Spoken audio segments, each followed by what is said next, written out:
Hello dear friends, मैं doctor जिज्ञासा हूँ और मेरे इस होम्योपैथिक यूट्यूब चैनल पर आप सभी का बहुत बहुत स्वागत है। आज हम बात करने वाले हैं हाइपोथायरॉयडिज्म के बारे में। हाइपोथायरॉयडिज्म ये एक थायराइड हार्मोन के इम्बैलेंस से होने वाली समस्या है। थायराइड हार्मोन के इम्बैलेंस से मुख्य रूप से दो प्रकार की समस्याएं हो सकती है, हाइपोथायरॉयडिज्म या फिर हाइपरथायरॉयडिज्म।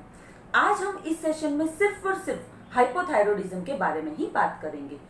हाइपोथायरॉयडिज्म ज्यादातर महिलाओं में देखे जाने वाली समस्या है। 10 में से एक महिला में ये होता है। तो ये हाइपोथायरॉयडिज्म होता क्या है, उसके लक्षण क्या है, उसके कारण क्या है, और अगर हाइपोथायरॉयडिज्म है तो कौन कौन सी ऐसी होम्योपैथिक मेडिसिन है कि जिसको लेने से हाइपोथायरॉयडिज्म रिलेटेड इश्यू को काफी हद तक हम खत्म कर सकते हैं, सॉल्व कर सकते हैं। तो ये सेशन सभी महिलाओं के लिए, सबके लिए बहुत ही ज्यादा इंफॉर्मेटिव, हेल्पफुल और यूजफुल होने वाला है। तो बने रहिए आखिरी तक। तो शुरू करते हैं हाइपोथायरॉयडिज्म का ये सेशन। हाइपोथायरॉयडिज्म के बारे में बात करने से पहले हम थायराइड ग्लैंड के बारे में थोड़ा सा जान लेते हैं कि थायराइड ग्लैंड हमारे बॉडी में कहाँ पे सिचुएटेड होती है और उसका फंक्शन क्या है। थायराइड ग्लैंड हमारे बॉडी में नेक रीजन में सिचुएटेड होती है।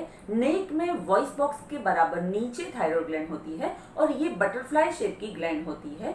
जो ट्रैकिया यानी कि विंड पाइप होती है, उसके एक तरफ उसका राइट लोब होता है, दूसरी तरफ लेफ्ट लोब होता है और बीच में इस्थमस से ये कनेक्टेड होती है इस शेप की।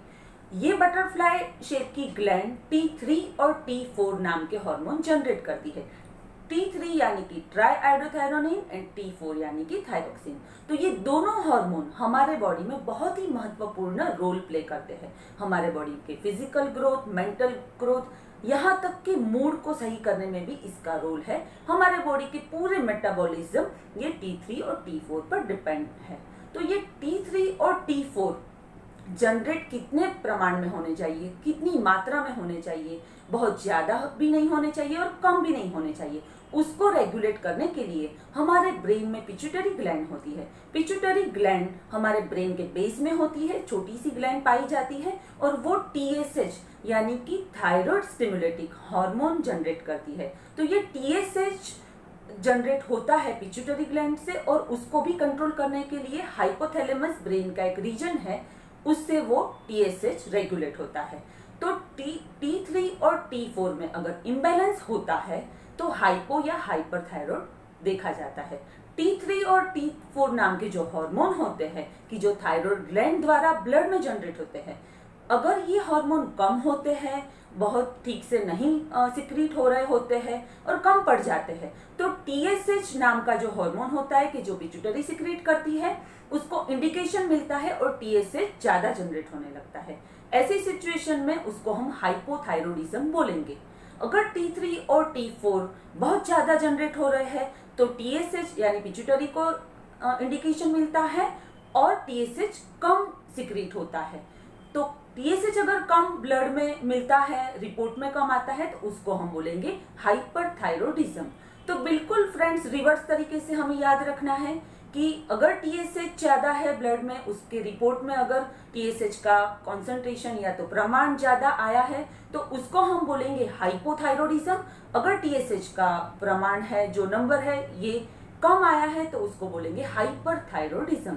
तो बिल्कुल रिवर्स तरीके से याद रखना है और बहुत ही आसान है। ये रिपोर्ट कोई भी, अपना रिपोर्ट कोई भी खुद जान सकता है और खुद डायग्नोज कर सकता है कि हाइपोथायरॉयडिज्म है खुद को या हाइपरथायरॉयडिज्म है।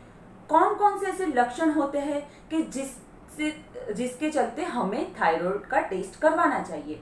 तो बात करते हैं लक्षण की। थायराइड हार्मोन जो कि हमारे बॉडी के फिजिकल और मेंटल दोनों लेवल पर वर्क करता है, तो बहुत सारे लक्षण देखे जाते हैं।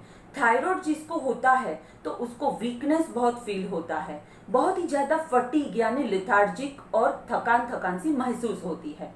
थायराइड हार्मोन मेटाबॉलिक हार्मोन है तो डाइजेशन पर भी असर करता है और हमारी जो कैलोरी होती है वो थायराइड हार्मोन अगर TSH ज्यादा है तो कम बर्न होगी, यानी कि वेट गेन ज्यादा होगा।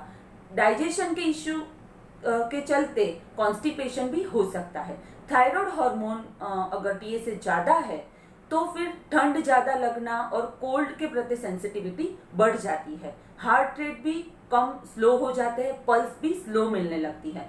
थायराइड हार्मोन अगर बढ़ा है, TSH बढ़ा है, यानी कि हाइपोथायराइड है, तो वो पेशेंट को चिड़चिड़ापन भी बहुत ज्यादा अनुभव होता है, मूड स्विंग्स भी फील होता है। ये हार्मोन बढ़ने से महिलाओं में पीरियड की इरेगुलरिटी भी बहुत देखी जाती है। पीरियड या तो बहुत जल्दी जल्दी आते हैं या फिर डिलेड साइकिल स्किप भी होते रहती है। फ्लो भी, पीरियड का फ्लो, ब्लीडिंग कम भी हो सकता है, ज्यादा भी, यानी कि इरेगुलर मेंस्ट्रुएशन हाइपोथायराइड में देखा जाता है। थायराइड हार्मोन TSH का ज्यादा प्रमाण होने से हेयर फॉल भी बहुत ज्यादा मिलने लगते हैं। ड्राइनेस ऑफ स्किन होती है, स्किन बहुत ड्राई हो जाती है, स्काल्प की स्किन भी ड्राई हो जाती है, इसके चलते हेयर फॉल होता है। नाखून ब्रिटल हो जाते हैं, ये ड्राइनेस की वजह से नाखून भी टूटने लगते हैं। तो ये सारे लक्षण अगर महसूस होते हैं, देखे जाते हैं, तो जरूर से आपको थायराइड की टेस्ट करवानी चाहिए और कोई डॉक्टर को भी आप कंसल्ट कर सकते हैं।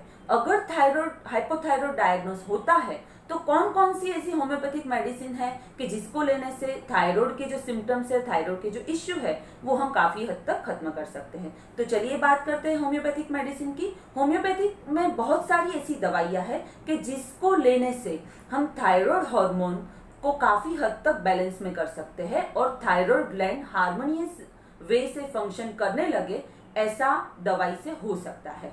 तो होम्योपैथी में प्रकृति के अनुसार अगर दवाई ली जाए, पूरे शारीरिक और मानसिक दोनों लक्षण लिए जाए, केस टेकिंग डिटेल हिस्ट्री ली जाए, तो बहुत ही अच्छी प्रकृति के अनुसार दवाई देकर थायराइड ग्लैंड की हार्मोनी हम मेंटेन कर सकते हैं।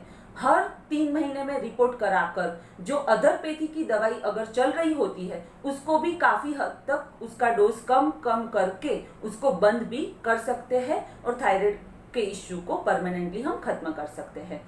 तो मेरा ऐसा सजेशन होगा कि कोई आप अच्छे से होम्योपैथिक डॉक्टर को दिखाए और पूरा डिटेल देखकर दवाई शुरू कर सकते हैं। अगर आप मुझसे कंसल्ट करने चाहते हैं तो फिर मैंने डिस्क्रिप्शन में सारी डिटेल दे के रखी है, तो आप वो भी कर सकते हैं। यहाँ पे मैं आपको स्पेसिफिक मेडिसिन तो बता ही देती हूँ कि कौन कौन सी ऐसी स्पेसिफिक मेडिसिन है कि जो आप हाइपोथायरॉयडिज्म में ले सकते हैं। तो थायरोडिनम 3x करके मेडिसिन है, 3 गोली 3 बार आप ले सकते हैं। दूसरी मेडिसिन है कैलकेरिया कार्ब 30, वो भी थायराइड पर बहुत अच्छा काम देती है। ग्रेफाइटिस 30, वो भी आप शुरू कर सकते हैं।